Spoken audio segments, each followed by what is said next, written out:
Bulletin में सबसे पहले आपको बताएं कि पाक भारत जंग में पाकिस्तान ने फौजी बढ़तरी हासिल की। अमरीकी कांग्रेस ने पाकिस्तान से भारत की बदतरीन शिकस्त पर मोहर जब्त कर दी। रिपोर्ट में भारत के खिलाफ पाकिस्तान की फतह का एतराफ। कहा 4 रोजा जंग में पाकिस्तान को भारत के खिलाफ फतह मिली। पाकिस्तान की जीत में चीनी हथियारों ने बुनियादी किरदार अदा किया।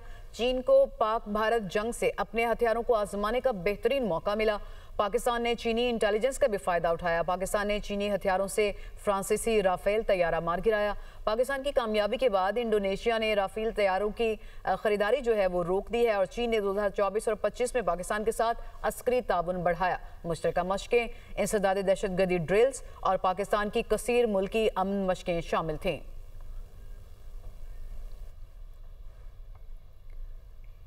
भारतीय सियासी और अस्करी क़यादत के खोखले दावे फिजाई नाकामी से जमीन बोस हो गए। भारतीय गुरूर के बरक्स पाकिस्तान की फिजाई हदूद की बंदिश ने एयर इंडिया के छक्के छुड़ा दिए हैं।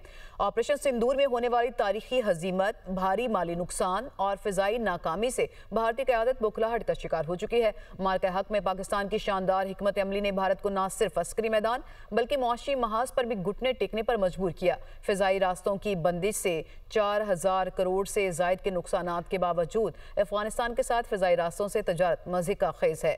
भारतीय अस्करी क़यादत की ट्रेलर वाली गीदड़ भबकियां उसकी नाकामी का एतराफ़ हैं। दूसरी तरफ करोड़ों रुपए में सब्सिडी का मामला असल में भारत की नाकाम पॉलिसियों का मुंह बोलता सबूत है। भारतीय मीडिया रिपब्लिक न्यूज़ का मार्का हक में हजीमत और पाकिस्तान के हाथों 4000 करोड़ रुपए के नुकसानात का एतराफ़। एयर इंडिया ने पाकिस्तान की फिजाई हदूद की बंदिश से 4000 करोड़ रुपए का भारतीय हुकूमत से मुतालिबा कर दिया है।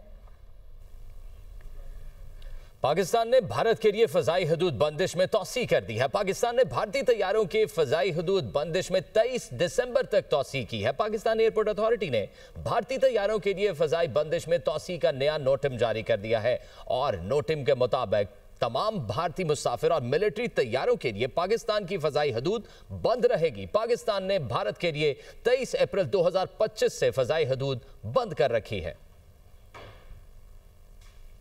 मुस्लिम लीग नून के सेनेटर दोस्तैन डोमकी का बड़ा बयान सामने आया है। वज़ीर-ए-आला बलोचिस्तान सरफराज बुगटी को हटाने का फैसला हुआ है। उनकी जानिब से ये दावा किया गया और उन्होंने कहा कि पीपल्स पार्टी से ही नया वज़ीर-ए-आला बनाया जाएगा। सरफराज बुगटी की कारकर्दगी से पीपल्स पार्टी के अपने ही MPs नाला हैं। इससे मुतालिक मजीद मालूमात हम हासिल करेंगे। नुमाइंदा दुनिया न्यूज़ वकार सैयद ने हमें ज्वाइन किया। वकार, क्या ये मामला है, एक के बाद एक तब्दीली की खबरें आ रही हैं?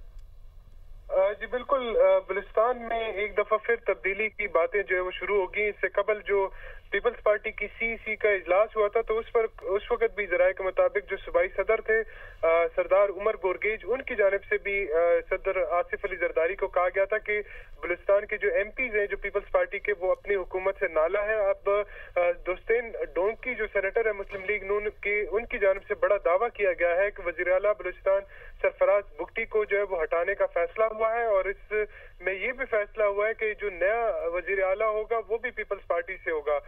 ताम उनकी वजह जब उनसे पूछा गया तो उन्होंने बताया कि सरफराज बुगटी की कारकर्दगी से पीपल्स पार्टी और उसके अपने MPs जो है वो शदीद नाला है। उनकी जानिब से ये भी बताया गया कि जिस वक्त बलूचिस्तान में हुकूमत जब ये तश्कील पा रही थी तो उस वक्त मुस्लिम सही, तो इस तब्दीली का भी फैसला किया गया है। वकार सैयद, मालूमात दी आपने, आपका बहुत शुक्रिया।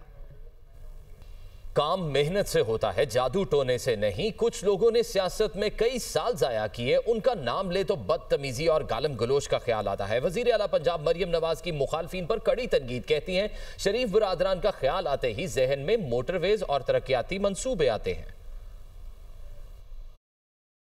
कई लोग होते हैं सियासत में, उन्होंने कई साल जाया किए, आज उनका नाम लो तो लोगों के दिलों में क्या आता है? डंडा, मार, कुटाई, फसाद, फितना, झगड़ा, गाली गलोच। नून लीग आती है, नवाज शरीफ की हुकूमत आती है तो मुल्क तरक्की करने लगता है। नवाज शरीफ को जब हटाया जाता है तो मुस्लिम लीग नून को जब हटाया जाता है तो मुल्क तनज़्ज़ुली की तरफ जाने लगता है। मुस्लिम लीग नून जब भी इक़्तिदार में आती है मुल्क तरक्की करना शुरू करता है। ये वही मुल्क है ना जिसके अभी चंद माह पहले बात हो रही थी कि ये मुल्क जो है वो डिफॉल्ट कर जाएगा। कुछ पाकिस्तानी लोग भी हमारे मुखालिफिन डिफॉल्ट करने के इंतजार में बैठे थे, उनको बहुत मायूसी हुई जब ना सिर्फ ये कि पाकिस्तान डिफॉल्ट से अल्लाह ताला ने बचा लिया पाकिस्तान को, बल्कि आज पाकिस्तान बिल्कुल टेक ऑफ पोजीशन पे आ चुका है माशाल्लाह। पाकिस्तान का पहला सरकारी जो कैंसर हॉस्पिटल है वो इस वक्त तकमील के आखिरी मराहिल में है माशाल्लाह। वो भी एक वक्त था जब कैंसर के जो मरीज हैं सरकारी अस्पतालों में जो जाते थे वो सड़क पे आ गए थे, क्योंकि कैंसर के मरीज थे उनकी दवाई बंद कर दी गई थी।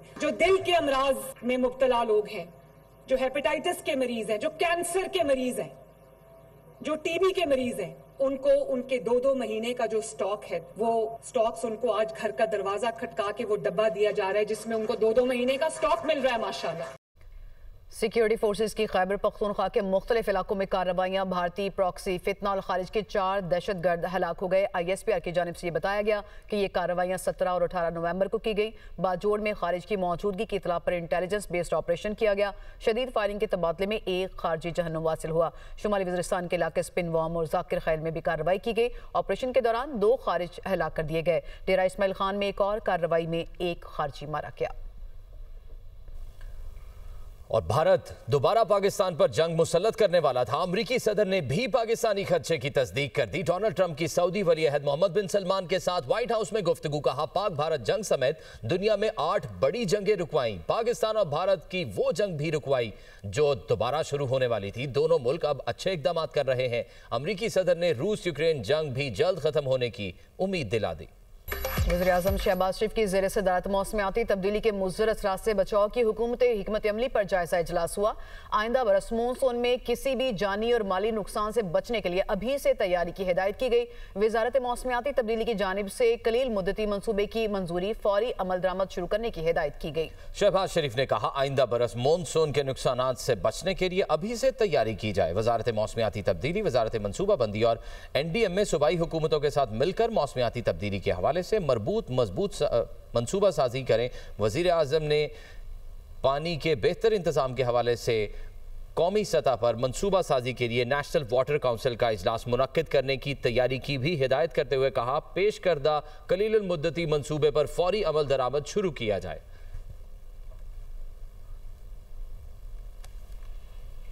नायब वज़ीर आज़म इसहाक डार की ब्रसल्स में यूरोपीय यूनियन काउंसिल के सदर एंटोनियो कोस्टा से मुलाकात। तर्जुमान दफ्तर खारजा के मुताबिक फ़रीक़ैन ने पाक यूरोपीय यूनियन ताल्लुकात के मज़बूत अंदाज को नोट किया। फ़रीक़ैन का मुख्तलिफ शोबों में शराकत दारी को मज़ीद मजबूत बनाने पर इत्तफ़ाक़। इसहाक डार का 2 तरफ़ा और कसीर जहती प्लेटफॉर्म्स पर पाकिस्तान के लिए यूरोपीय यूनियन की हिमायत का एतराफ़। फ़रीक़ैन ने GSP+ तजारती और इक़्तिसादी ताउन पर तबादला ख्याल किया। दोनों रहनुमाओं ने इलाकाई और आलमी सलामती की पेशरफ्त पर भी गुफ्तगू की। फरीकों ने मिलकर काम जारी रखने पर भी इत्तफाक किया। इस्लामाबाद हाई कोर्ट से सुप्रीम कोर्ट में जज की तकर्री का मामला। आपको बताएं कि चीफ जस्टिस सुप्रीम कोर्ट की ज़ेर सदारत जुडिशल कमीशन का इजलास 2 दिसंबर को होगा। इसी से मुतालिक मजीद मालूमात हम हासिल करेंगे। नुमाइंदा दुनिया न्यूज़ मोहम्मद इशफाक ने हमें ज्वाइन किया। इशफाक, किन किन मामलात पे डिस्कशन होगी और ज़ेर गौर आएंगे इस इजलास में? जी बिल्कुल, जुडिशल कमीशन का इजलास 2 दिसंबर को तलब कर लिया गया है और इजलास में 2 इजलास होंगे। और पहला इजलास जो होगा इस्लामाबाद हाई कोर्ट से सुप्रीम कोर्ट के जज की तकर्री का मामला ज़ेरे गौर आएगा, जहां से सुप्रीम कोर्ट के एडहॉक जस्टिस मियां गुल हसन औरंगजेब को सुप्रीम कोर्ट का मुस्तकिल जज बनाए जाने का इम्कान है। इजलास की सदारत chief justice Pakistan justice Yahya Faridi करेंगे, जबकि वफाकी आईनी अदालत के चीफ जस्टिस अमीनुद्दीन खान भी इस इजलास में शिरकत करेंगे। जबकि उसी रोज यानी 2 दिसंबर को जुडिशल कमीशन का दूसरा इजलास सिंध हाई कोर्ट के मुस्तकिल चीफ जस्टिस की तकर्री से मुतल्लिक होगा, जिसकी सदारत भी chief justice Pakistan justice Yahya Faridi करेंगे और सिंध हाई कोर्ट के मुस्तकिल चीफ जस्टिस। और इन तमाम मामलात के ऊपर गौर किया जाएगा इस इजलास में। मोहम्मद इशफाक, आपने हमें मालूमात दी, आपका बहुत शुक्रिया।